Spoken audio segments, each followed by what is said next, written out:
It's all very touching, but this is no time to reminisce. We have to be at the rendezvous point in 7 hours, or else we miss our pickup. It's your show, hero. Let's move out. Follow me.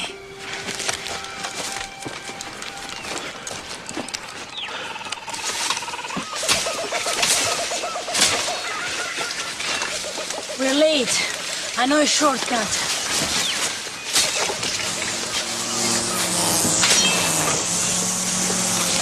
The meat's smoking. Shut up. No. Let's take it off the grill. Now, leave me alone, would you? Frank, you're drunk again. Oh, yeah? Whose fault is that?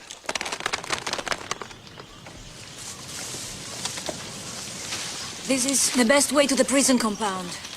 They're used to seeing fishing boats, so they won't be suspicious. There are clothes in the wheelhouse. Somebody once wrote, hell is the impossibility of reason. That's what this place feels like. Hell. I hate it already, and it's only been a few hours. I'm so tired. We get up at 5. At first, I thought they'd handed me the wrong dossier. I couldn't believe they wanted this man dead. 3rd generation West Point, top of his class, Korea, airborne, about 1,000 decorations, etc., etc. I loved you in Wall Street!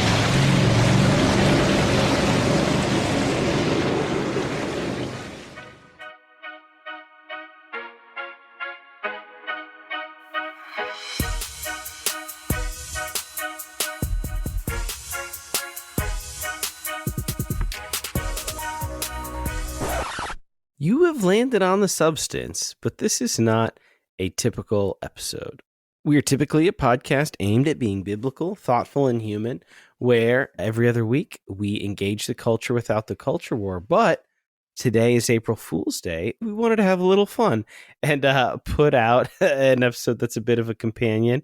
If you're familiar with the show, we have a lot of substantive cinema episodes where we cover movies of substance. Sometimes they have explicitly spiritual or religious themes. Sometimes they are genre movies that are subversively dealing with very real stuff. But today, since it is April Fool's Day, we are getting silly with it and covering Hot Shots Part Deux.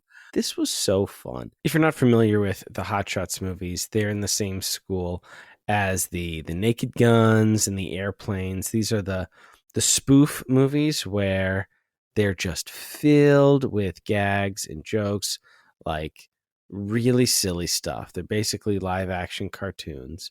And this is one that might be my favorite. So this was a lot of fun to revisit again. It's kind of ostensibly a riff on the Rambo First Blood movies, where Charlie Sheen is playing that kind of character, going on a mission to rescue some guys. And it's just insane silliness after insane silliness. And I was really excited for this because I get to sit down with my internet pal, Dale. Dale is the host of the Bat and Spider podcast, and we're in a couple of movie podcast discords together. And he's been doing his own show for a while. He's had previous shows. He's just somebody that I've enjoyed engaging with. And when I was deciding, okay, like, what should we do for April Fools? Do we want to do an unsubstantive cinema? I was looking through a couple different movies on Letterboxd to see which friends of mine rated certain things certain ways. And when I saw that Dale rated both the first and the second Hot Shots movie very highly, I was like, oh, I need to reach out to him. I reached out and he was into it. So we had a great conversation. It was a lot of fun reminiscing, going back over these movies, the 90s comedies in general, and just to see how impressive it was that these movies were simultaneously just completely silly. These are dumb movies, but how impressively they were put together in the joke writing and just how all the departments came together and just packed so many gags, so much fun, so much silliness into a 90-minute movie. So I hope you guys enjoy this as much as Dale and I did, but here is our conversation on Hot Shots Part 2. Welcome to the substance, man. It's good to have you. Thank you for having me on. I appreciate the invite. I'm humbled. I mean, it's just it's just Dale. Dale, I've enjoyed your show. I've enjoyed chatting with you in various movie discords. I've enjoyed reading your letterboxed reviews. And when I was like, all right, what do we want to do this year for April Fools? And I was looking at a couple different options. And then I saw 5 stars for Hot Shots, 4.5 for Part 2. I was like, ooh, I'm going to hit Dale up and let's talk some Hot Shots this year. I was kind of blown away. I don't think there's anything more I would want to do than talk about Hot Shots on a podcast because, who's going to talk about Hot Shots on a podcast? Well, now I know. I'm just getting overwhelmed. I love these movies so much. And I was reading one of your reviews and I just like that. Yep, that's my experience. Like when I turn on these movies, I'm just transported back to junior high, watching these over and over and over, staying up all night with my friends. Like we were playing video games at the time, but we were doing a ton of movies, and the 2 Hot Shots movies were on heavy rotation. What's your background with the Hot Shots movies? Yeah, so this came out in 93, right? 93. I would have been 12 or 13, and between the ages of like 9 and 13, I was renting movies a lot. I was going to Video Express and West Coast Video. My mom would take me, and you're a West Coast Video guy. Yeah. Originally, West Coast wasn't there. It was Video Express, which is like a local mom and pop deal. And West Coast came in, and I was like, "Oh, look at this! I mean, this is clean. Take me to West Coast." And Blockbuster wasn't even a thing in South Jersey where I was. So man, I was miss West Coast. Friggin' video stores. Yeah, it's upsetting. There's a person in our Bat and Spider Discord. They go to Scarecrow Video up in like Seattle. That sounds like an amazing experience. It's recreating the video store, Scarecrow Video it's called. So if you're in Seattle, go there. But I miss it. I would go and I would just rent the crap out of things. I would rent the crap out of, Summer School with like Mark Harmon. I would rent Hot Shots Part 2, Naked Gun movies. I remember repeatedly renting Hot Shots. What a wonderful period of time too. I was just thinking this week as I was just getting giddy thinking about talking about this with you. And I was just like, man, like the 80s and through like the mid 90s, the good parody. I mean, you had your terrible 2000s of like your disaster movie and epic movie and blah, blah, blah movie. Mm-hmm. Like in the wake of Scary Movie, like there were 2.5 good Scary Movies and then those terrible fill in the blank movies.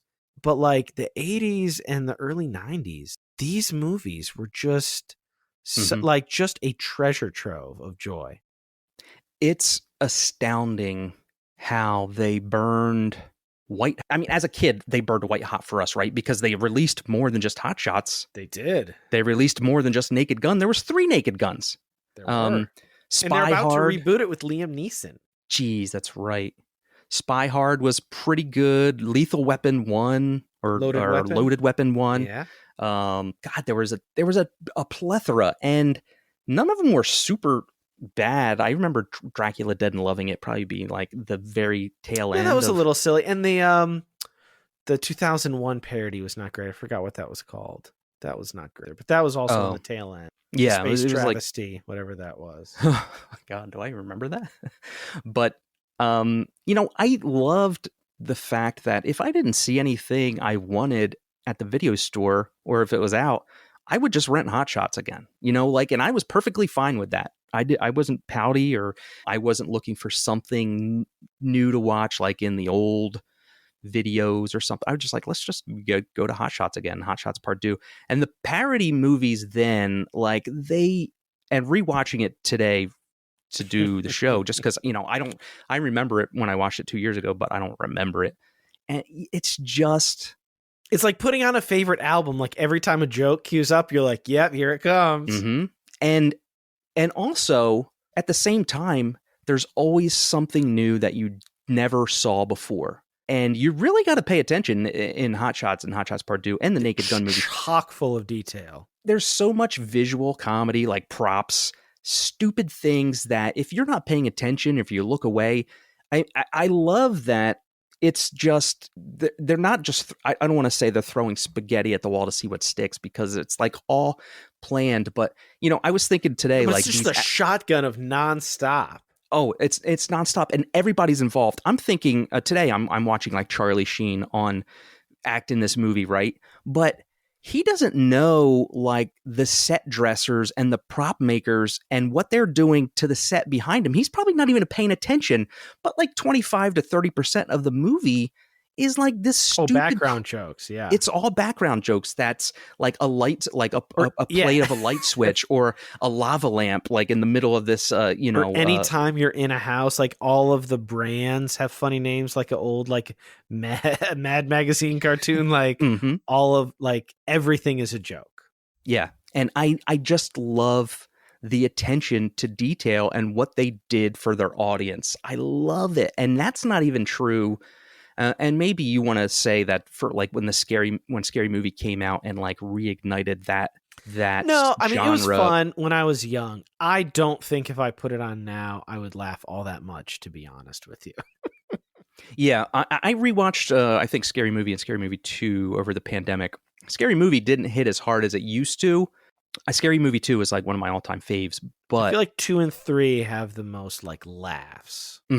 But also 3 like is a weird balancing act. Was that the one that went PG-13?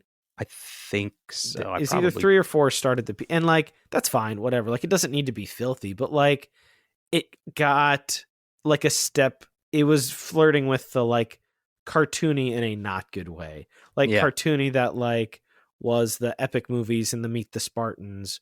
Like it was kind of opening the door for the trash parody stuff. Yeah. And but also what I wanted to say was it didn't the movie wasn't the entire picture. It wasn't the props in the background. It wasn't the goofy brands. It wasn't like it wasn't any of that. Whereas Naked Gun and Hot Shots, it's just like everything on the screen. It's like a Where's Waldo of you need to pay attention to every corner of this screen because there's gold here. When the actors are and are not talking, there is gold anywhere you look. And I just love that they just took care of their audience in that manner. Like, I think even more so than in Airplane and stuff. Like, they really leaned into it in the 80s and 90s. And they were written so well. Like, everybody was on the top of their game. So, I don't want to be super technical, but you talked about Burning White Hot. I was curious, did a little research. So, Dale, I don't know if you looked into numbers at all. What do you imagine that the first Hot Shots did box office wise in 1991? In 1991, total box office? And so this was also like looking at these numbers, they're shocking. Don't go like too crazy high, but like they were shocking numbers, but it also reminded me, it made me a little sad. This was back before like ubiquitous lowercase c content. And like the movies were a thing that people did. Like everybody went to the movies. And if a movie was good, you'd go back because each studio put out like, I don't know, 10 to 15 movies a year. Like a movie could play for 8 months and not like have crazy drop offs. Like movies had much more than 2 to 3 weeks back in the day. Yeah, right. God, do I have I would say Hot Shots Part 1, 55 million. Is that $181 million? That's amazing. Adjusted for inflation, $414 million in today's dollars. That is a return on investment right there. That's a comedy. Crap. That is a comedy.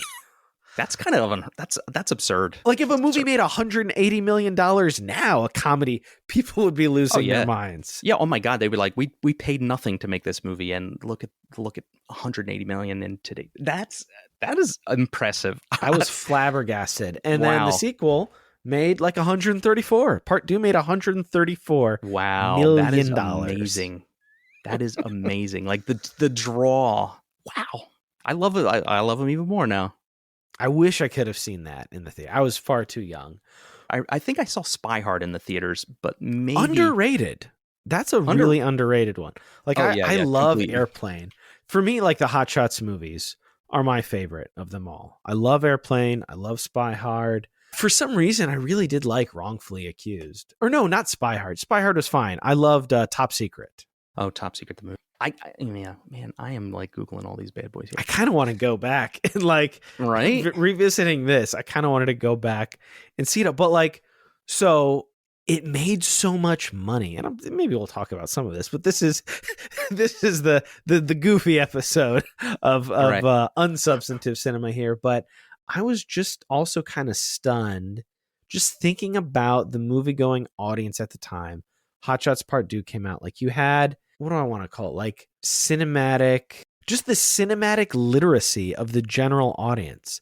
Like you had spoofs and riffs on like Casablanca and the Adventures of Robin Hood in the same thing where you have Hunt for Red October and Rambo and RoboCop and Apocalypse Now, like, and Lady and the Tramp and The Jungle Book. Like you have such a wide variety of things that some of them, they're just like going, dude. And like the general public are like, oh, Robin Hood. Oh, yeah. Like they're able to have that. That's an amazing observation, because it's everybody knew. Everybody knows. We know. Everybody knows every like if one of my kids were watching it with me now, I would be like, oh, this is parodying something. So that's what I was thinking. So I thought about that with I thought, I was like, oh, No Way Out. Who today would know No Way Out and what they're parodying? Yeah. Like, who would know that? Like, and maybe, hopefully Lady and the Tramp. But I was like, if you show like a 15-year-old movie, like when I was 15, I loved these movies. I mean, I loved these movies when I was like 12. But I was like, if you show like a 15-year-old this movie now, like they might get Rambo.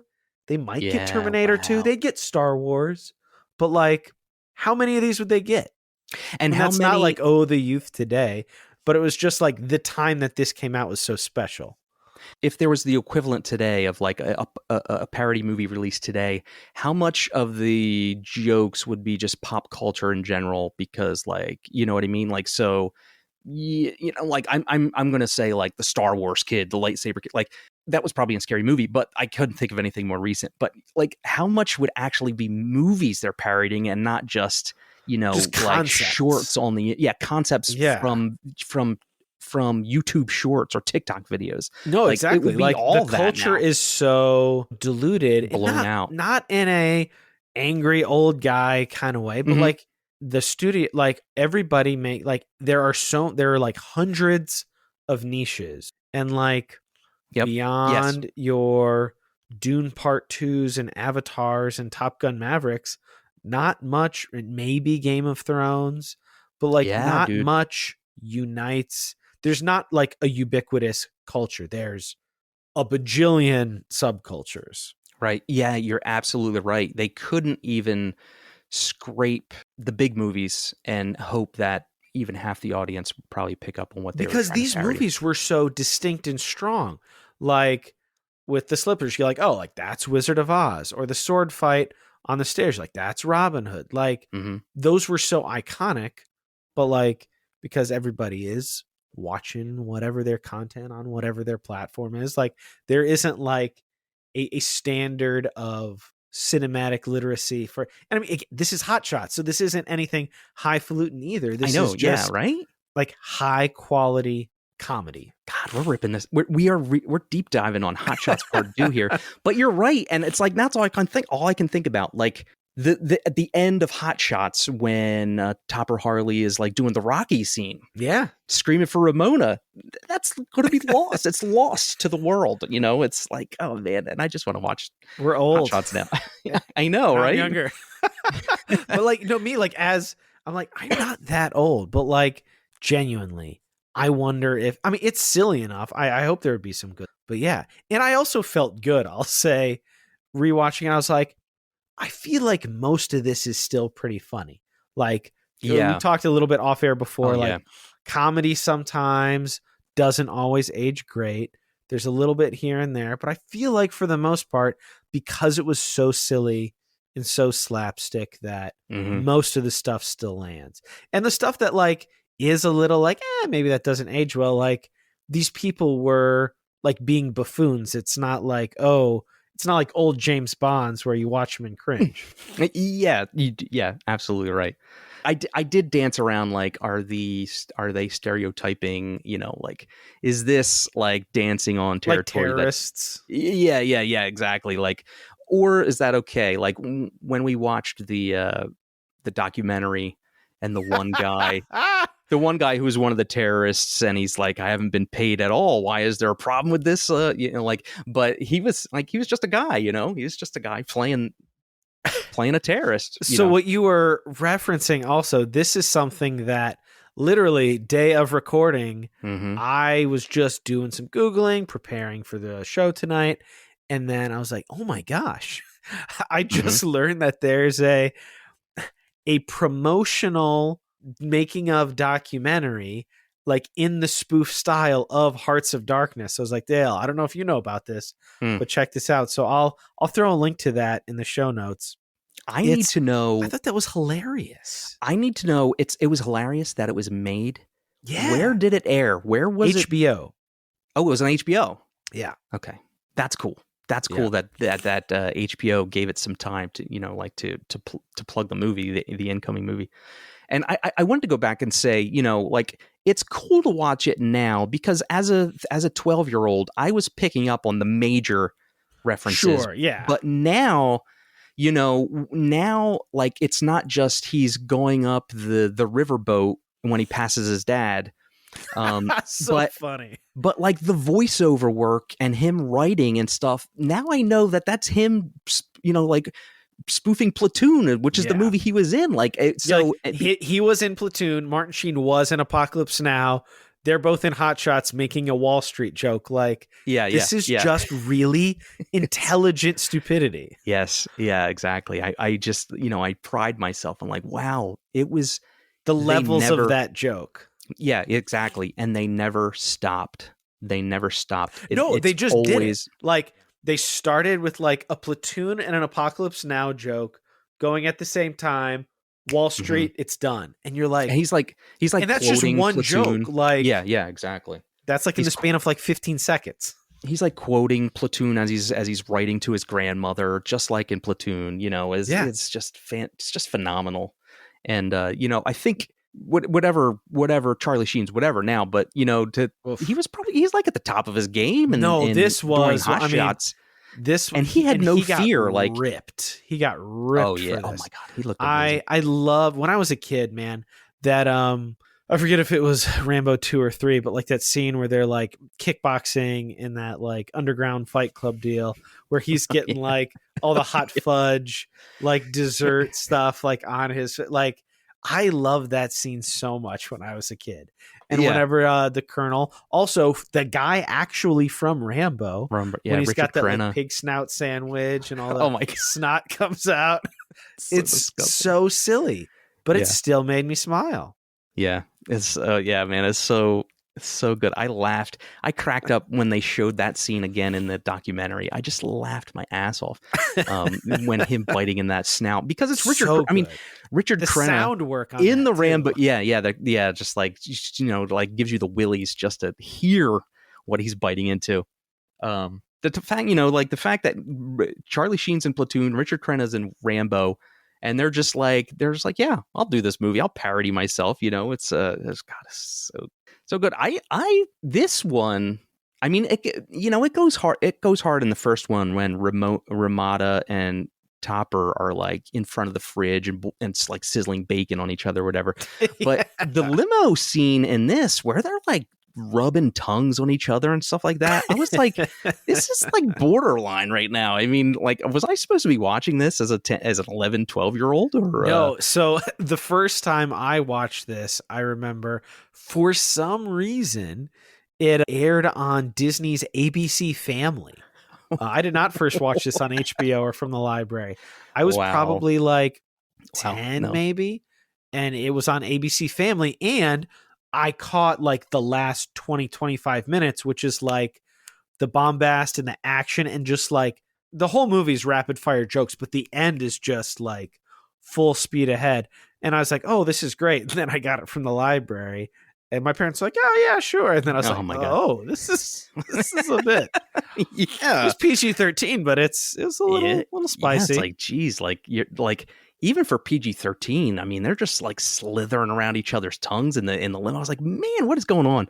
But the whole extended scene of the limo driver trying to capture footage of them, and oh my God, it just got funnier and funnier every time. It's like, that was my first limo driver v sexual in the limo was to my top 2 notes, because the whole time I'm like, geez, I don't know if I can take notes for this movie because it's just a mile a minute and it's all good. So what can I say? But then I started like breaking it down. It's like, okay, the limo driver stuff was amazing. Like, so funny. Like how it just gets more absurd of like, he finally props up the tripod with like that. Sure. Like the giant old-timey, yeah. Yes, exactly. And then he's like looking back with his 3D glasses on and stuff, and then they finally realize what he's doing. Then he runs outside alongside the limo. Oh my God. On foot. Yeah, good. So stinking good. When there's a train scene where they're boarding the train, and over the overhead announcement saying it's going to like LA and Honolulu. Yeah. Like that kind of stuff you got to pay attention to. So good. In my notes, okay, so this is cumulative from both the Hot Shots movie, but it activated the memory going back and watching this. I still, like, when I was a kid watching this, I think my favorite comedic actor was Lloyd Bridges. He's just the funniest. Oh man. Dude. Like, does anyone do, like, I love Leslie Nielsen. I love a lot of those guys and a lot of those parody movies. Lloyd Bridges in the 2 Hot Shots movies, for me, pound for pound, some of the best, like, deadpan, straight man delivery. Oh, also, sidebar, in addition to all this other, like, who do they still know? But, like, the George Bush puking on the guy. Like, who's going to get that joke now? Like, stuff like that. But, I mean, Lloyd Bridges is one of the funniest human beings ever to be on camera. I just, to know, I knew Lloyd Bridges as the guy in the parody movies, and he was just like, he was just one of my favorites as a kid. Yeah. He was one of my favorites because he was so good, not just because he was in these movies, but his facial expressions, his timing, his timing was his physical comedy. Like, he sold the most absurd things as just like, just so smooth. When in Hot Shots 1, when he is looking at that picture of like the tarmac and he's screaming down, it's just genius level comedy of this guy. He's amazing, and he sells it so well. Like, he just knows what he's doing. I love the guy. I love it, and I love that as a 10-year-old I could say Lloyd Bridges is the funniest guy I know. That was me in middle school. I was like, nothing's funnier than Lloyd Bridges. Yeah, exactly. He's just amazing, and the cast of characters they put around him is a joy that they're all able to lean into this parody. Because you're making a movie for like 3 months or whatever. Like, how funny can it be every day, all day, every day? You know what I mean? Like on take 6. Is it still hilarious? But I don't know, man. He was special. I wrote down a lot, and I would love to hear some of your favorite bits. But I mean, concept joke wise, one of my favorite things in both movies is the running gag of him as a veteran, like all of like his injuries and the different body part replacements he's had from like all of his different war injuries. Yeah. It's so funny. It's so funny. And I like it more because to think about, I don't know how to explain this, but to think about the guy who he's playing now, he's the president, and he was the admiral before in the first one or whatever. To everybody else, he's just a guy, but to us, he's a buffoon. You know what I mean? Yeah. But like in world, it's perfectly acceptable that he was a soldier, and he like, he lost body parts, and he lost like he has a metal tube in his head now. I love that concept where to us it's a comedy, but to in the world that they're in, like nobody remarks on it. Yeah, nobody remarks on it. It's just the way it is. It's just it was like normalcy. He had his tongue replaced by the basset hound, and he laps the water out of the cup. Like, that's so silly. I'm in my mid 30s, and I was like, that's very good. I don't like that is good comedy. I don't know what to tell you. I mean, the old timers when he slips down the stairs on the aircraft carrier in the first one, and he says, "There's crabs. There's two of them. They work in pairs." Oh man, so good. Lloyd Bridges. Do you have any, particularly from these movies, like little lines or quips that like you semi-regularly like throw out and use in your day-to-day? Oh man, that's a great question. I definitely mimic Ramada a lot, like her accent and some of the things she says. I'll say that and nobody knows what the heck I'm talking about. And Lloyd Bridges, I will. I'm trying to think of some of the bits now while I'm doing It's it live. the best when you throw out a bit from something like Hot Shots out in the wild and like somebody catches it. Oh yeah. Oh for sure. Yeah, that's when you like you have a connection. You know what I mean? Like it's like you are my guy now. You're my friend because nobody gets me. Nobody gets these. I do this more personally, like not like big out in public or in like large social gatherings, but like in small, like I just do this instinctively. Like I'm not like, oh, like I'm going to do a Hot Shots riff. A lot of time, not like literally all the time, but I will often when like I see a green light somewhere, I'll go green, green, green. And like that dumb little joke just buried itself in my head and like it can't not come out. Like I'll just do that sometimes and I'll be like, oh well, okay. That's amazing because I was cracking up watching it today because that's one of the ones I always forget. That's like, so it's like brand new to me every time I watch that. I was so dying watching that when Ramada in this one, when she like, I forget if Topper takes off his clothes or his shirt or something. And like Ramada looks down at this dirt. It's like a dirt ground with a pile of clothes on it, and she reaches down and she plucks out this mole. Like she this gets the mole. That's all timer for me. I'm like, how it's just so amazing that she just plucks out this black mole that's tucked to a black shirt that's tucked to brown dirt.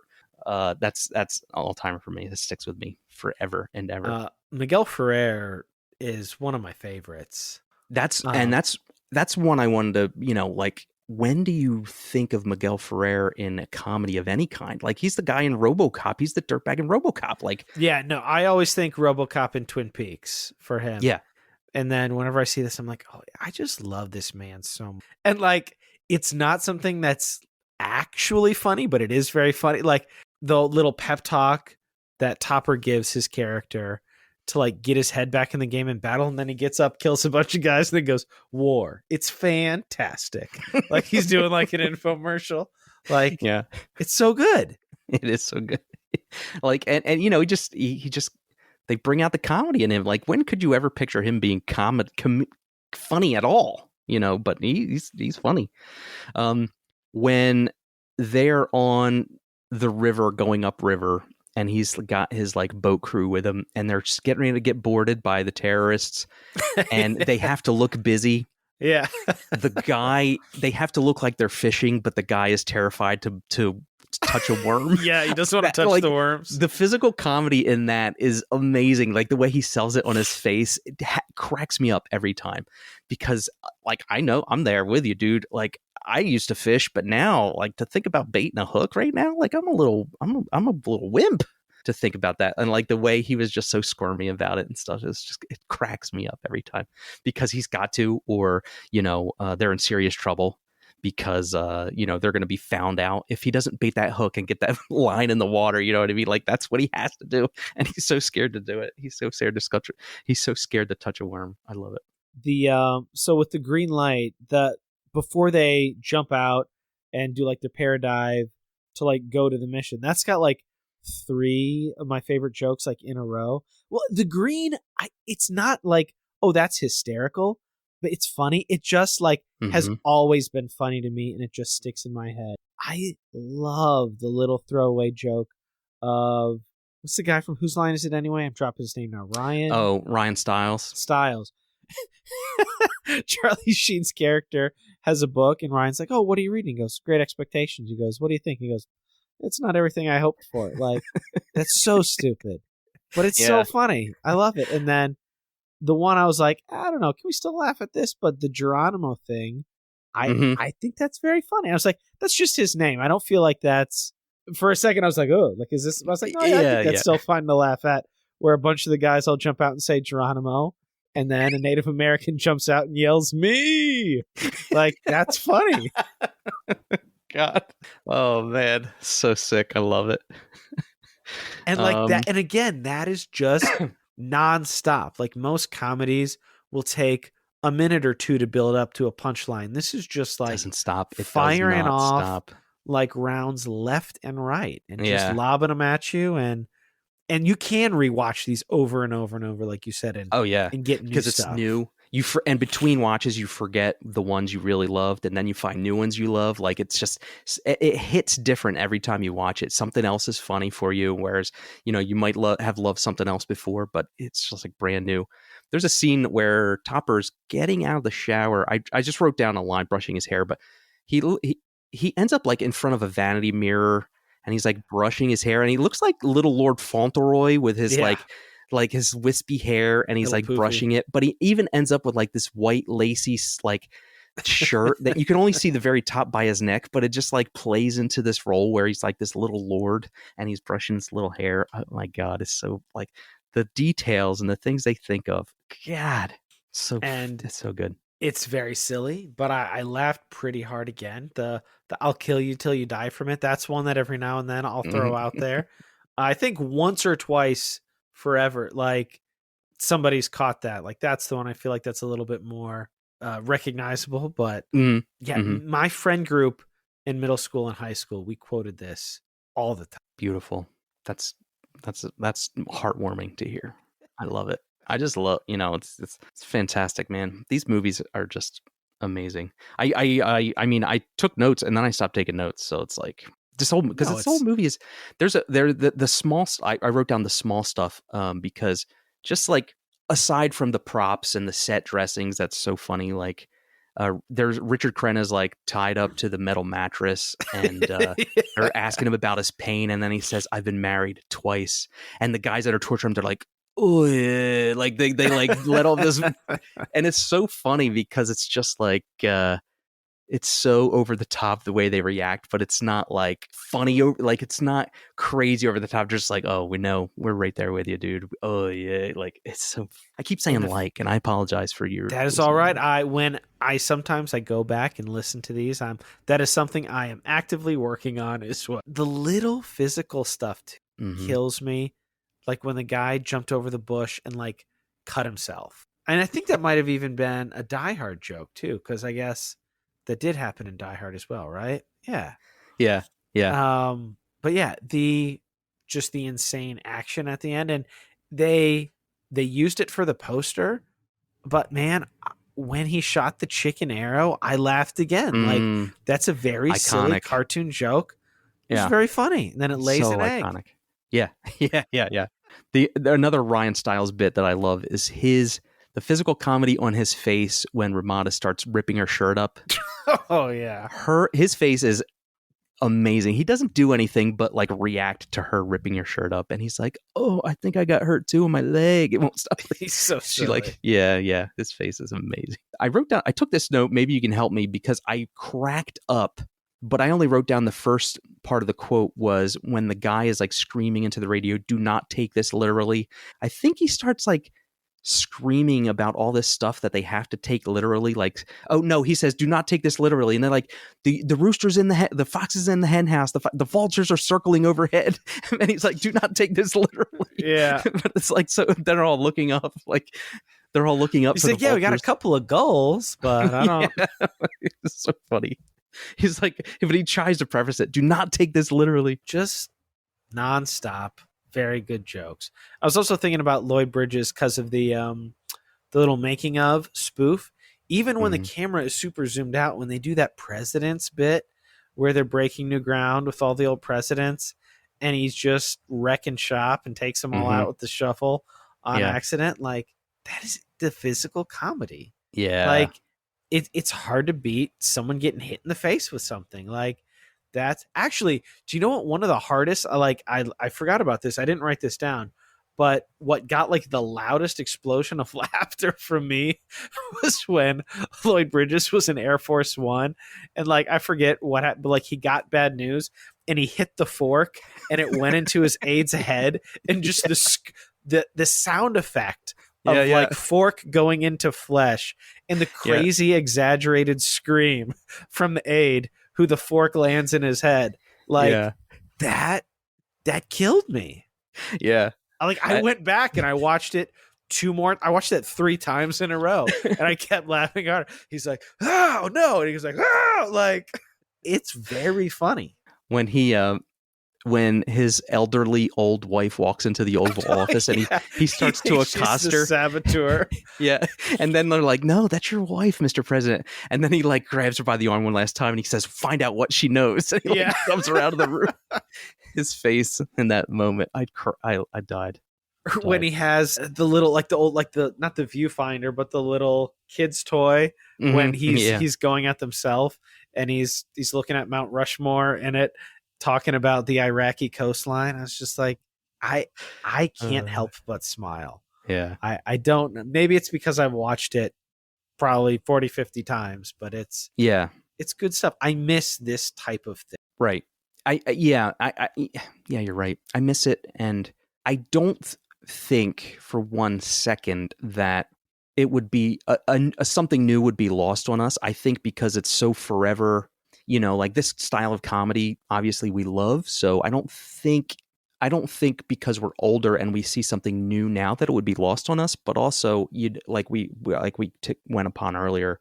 I just, you just don't know if something like this is even viable nowadays. Well, it has to be so specific. I actually just had the thought now. I think really the only thing comparable is Pop Star, but that was very specific in the pop music world. But like that was again joke. Yeah, very funny. Like even if you only had like a 70-80% hit rate with the jokes, like that was. But that was it had to be in a very specific, like it was in the realm of pop music, because I feel like pop music is a lot easier to kind of contain your jokes. Hone in on, yeah. They were doing like Usher and Macklemore and Justin Bieber jokes and all that, because that's something ubiquitous enough that we can all kind of get behind. I feel like it would be very hard to do with film or television. Mm-hmm. Right. It's just, but I'd love it if they did. Yeah, sure. I mean, if they could nail that again, for sure. I think maybe the only, maybe like some of the David Wayne stuff in The State and like the Wet Hot American Summer, like you still kind of got that going on, but it's still more like just more general slapsticky, and they're not parodying. Oh, actually, let me check. Okay, so on Max right now. Are you familiar? I would love it if I got to introduce this to you if you've never heard of it before. Have you heard of the short-lived, I think there's about 3 or 4 seasons. I think it initially aired on TBS, but then somebody else took it. Steve Carell was the showrunner who created it. Angie Tribeca with Rashida Jones. I never watched it, but I know it. I know of it. Add it to your watch list. Throw it on sometime if you're walking on the treadmill or doing chores or something. Okay. That was good. Every now I didn't watch it through its entirety, but like it was I think that came out in the 2010s, but I was like but it had like a plot. It was just silly gags. It did some references, but it was also referencing like your NCIS and Blue Bloods, like it was riffing on stuff like that, but that was a funny show. Okay. Yeah, done. I hope it's not terrible. I should check that out again, but I was like, that was very much in the Zucker Abrams vein of Naked. Like that definitely felt like people who love the Naked Gun, Hot Shots type stuff doing their own thing. Yeah, exactly. Okay, that's all right. I'm going to check it out then. I'm putting it on my list. I hope you don't hate it. Any other thoughts on the Hot Shots franchise there? I think we covered it. I think holistically from a high level, I think we did a good job. I was worried about what the heck we were going to talk about, even though I love it so much, what can you like talk about? But really from a certain point of view, it's really special and it's really meaty in terms of what it brought to an audience. And it was perfect for the time where you could be young or old and still know most of the stuff that it was picking on, just because of the narrow scope of pop culture at the time, even if you didn't see the stuff they were parodying. I mean, I think like we're the I know we're probably perfect for it, age for it, because it was impressionable to us when you see it at the right time as a young person, and like forever in my heart. But forever in my heart, this stuff. The two main like threads of the movie are riffing on Rambo and Casablanca, like yeah, and that made $135 million at the box office. Yep. Like unthinkable. Yeah, people are just ready. Unthinkable. Like, would that even make $20 million now? I don't know. I know.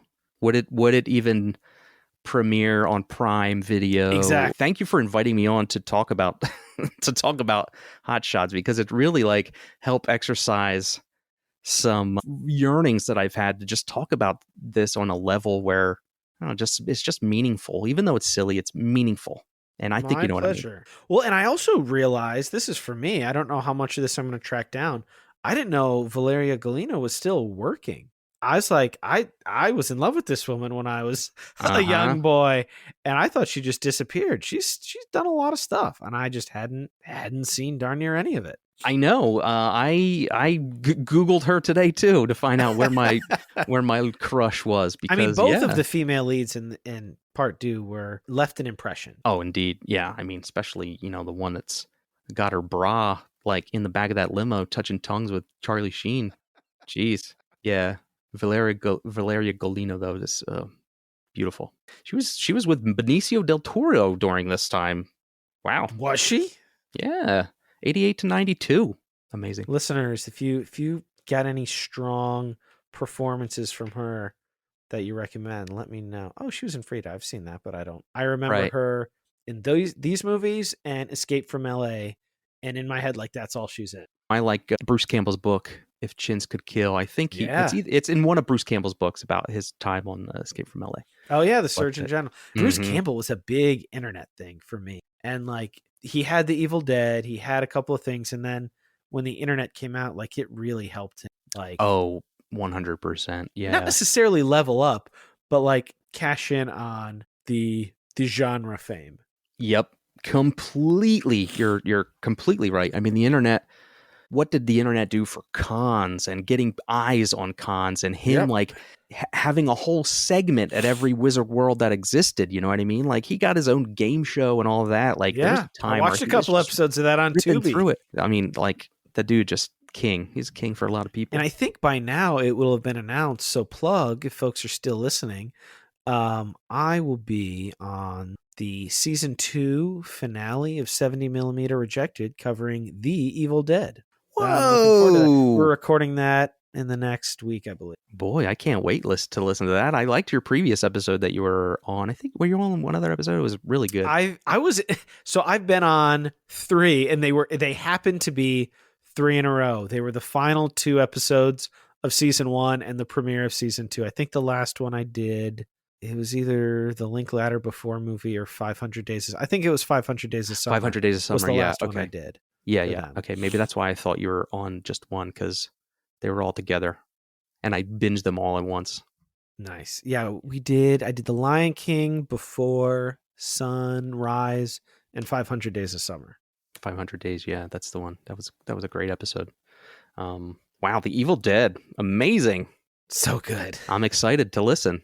If I haven't listened already by the time so we haven't recorded it yet. We're going to record it soon. This is coming out April 1st. So this is going to be a tight turn. Dale, I know this is a very a light and fun episode, but one of the segments we do on the show typically is substance shout-out. So it doesn't have to be terribly substantive. I know you've got your Bat and Spider, but what have you been watching, listening to, reading?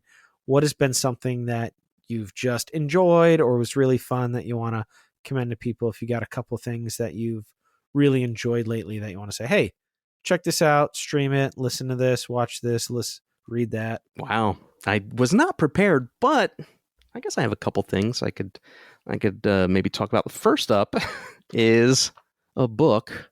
So you got something handy right there. Called The Plants of Middle Earth. Okay. And it's not too weighty. It's a nice, it's a good length, but it's all about you're right. It's like 105 pages, but it's all about the flora of Middle Earth. That's all it is. That's it's like cool. it talks about most of the plants that Tolkien described in the different lands, like the different sections of Middle Earth that Frodo and Sam and the Fellowship find themselves in, and why he might have included that, and why like Ithilien is like, equates to like this part of England, and that's why you'll see like all these very real plants, as well as like some of the plants that Tolkien made up, and probably their like real life counterpart inspirations and stuff like that.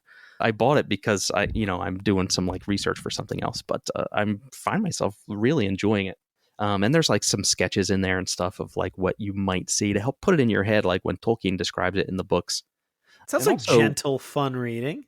Yeah, and it's Not too just- demanding, and just kind of relaxing, and Exactly. and you get to spend time in a world that you know and love, but also, yeah, that seems like a nice. It's nice not read. weighty. It's Yeah. not weighty. There's another book that I got that I just went right to the Athelas, King's Foil, but it's like a lot thicker, and it is a lot, weightier. And I don't know if I'm going to make it through that, but that's got like a lot more illustration in it. So I'm using that for something else. But also Masters of Air. Can I plug Masters of Air? Has that been plugged Sure. yet on the show? That's Apple TV. Apple TV, yeah. It's based on a book that a pilot of B-17 or a navigator of B-17 wrote, and about his experiences in the war and his time in the B-17, along with all the people that he knew, all the people that had passed away in combat, and it's really well done. It's hard to kind of look past the star power, I guess, of Austin Butler. Austin Butler's so hot right now. Yeah, he's like, I don't want to say he sucks the oxygen out of the room when he's on with his, like raspy, gravelly voice and his like hair. His I don't know if it was even hair like that in World War II, but you can't help but like look past and think like, what Austin Butler, what does he think about when he's trying to act as this true real hero? You know what I mean? Like, Sure. Does he feel like minuscule, like he could never do that? That's what I like that's going through my head. I mean, it's a very well done series, and like visually it's really well done. And I've seen the trailers. I haven't watched it yet. I've heard Danny and Proto and a lot of the people in the Discord in the television channel talk about how great it is. Yeah. I've seen some of the trailers. It looks expensive, but I haven't exactly checked it out right. yet. It looks expensive, and I think it was all spent wisely, I think, as it really looks great. But some of it is like real, like Band of Brothers is like boots on the ground kind of stuff, and so is the Pacific. This is like they don't pull any punches in what happened when a B-17 got ripped apart by flak or by like enemy planes and stuff like that. So it's it's like sobering in that sense, and also it tells a story from beginning to end. I don't know how much of the book is like that, whereas the book is maybe just like like sections in time with like vocal like spoken oral histories, yeah. But it's like Spielberg and Tom Hanks at it again. It's very well done. And there's a little documentary, kind of like the Band of Brothers stuff that they peppered in, right? Like Some of the Real Guys. Didn't Apple put that out as well after the show wrapped? Yeah, I actually I mean to get to that this week because I just finished Masters of Air, so now I can watch like the real. Now, when stuff. I turn Apple back on, I've got to list the stuff. I haven't. You got to hit it hard so you can get it all in. Yeah, I'll probably turn it back on when Shrinking Season 2 comes back. I really wanted to get to Monarch. I might just, if I get a free month. Monarch looks awesome. Yeah, I heard that's really good. I just got Apple TV myself, so I'm too much content. Just like we said, there's too much. Like it's too much every week. Like 5 full seasons of television, it feels like drops. Yeah, and you got to pick what you want to watch. Yeah, that's exactly right. Yeah, it's overwhelming. Excellent. And I'll say thank you to you. I'm doing I've talked about this on the show a little bit. Not a lot, because that's not exactly the type of show we do. But since this one's a lot loosey-goosey, this year I'm doing a spaghetti western journey, and Compañeros is dude, towards the top. I think that's on my rank. I think that's on my third favorite right now. Like that was a beautiful blast. Yeah, Compañeros was opened up my that eyes. theme song is stuck in my head. Oh, dude. Yeah. Legitimately, if I listen to a Spotify, made for me playlist and that comes on, I have to listen to it in like 4 times in a row, minimum. It's so good. I'm glad you had that reaction to Compañeros because it opened up my eyes, and I'm like I really hit some spaghetti westerns hard because of that. I just, I never really spent time focusing on it, but it was entertaining. It was funny. It was beautiful. It's really like a genre that needs to be looked at if you haven't looked into it before. Yeah, I've been watching a ton of spaghetti westerns. Not a lot of them are funny. That was just a blast. Right. Yeah, that's like special case. Yeah, no, that's one I'm definitely going to be returning to. So that was you and Yoli and maybe someone else in the Discord. But yeah, that was I think the guy in the Discord actually who recommended I watch Compañeros hadn't even watched it yet. I think you guys, I don't know if Spaghetti and Freddy's covered that yet, but I think he saw Yoli's rating and your rating. And then he's like, Phil, you might like this. Mm-hmm. And then I was like, that's one of my favorite movies I've watched this year. Yeah. I don't know if it was Cablasso or what. That's great. It was awesome. That's awesome. Well, Dale, it's been great. Appreciate your show, and it's been getting fun hang out with you in the Discord and getting to talk some hot shots with you here for April Fool's Day. Yeah, happy April Fool's Day, everybody. Philip, I appreciate you inviting me on for this. I'm glad I could do it. I'm glad we could talk hot shots together. I really appreciate the invite. Maybe sometime I'll have you back for a more substantive conversation. But I feel like even for being kind of a jokey, like unsubstantive, there was still a little bit. I mean, it was more the appreciation of craft, I guess, rather than substance. But maybe we'll have you back on for something a little bit more meaty next time. Right. I'd be happy to do it. Boom. Cut.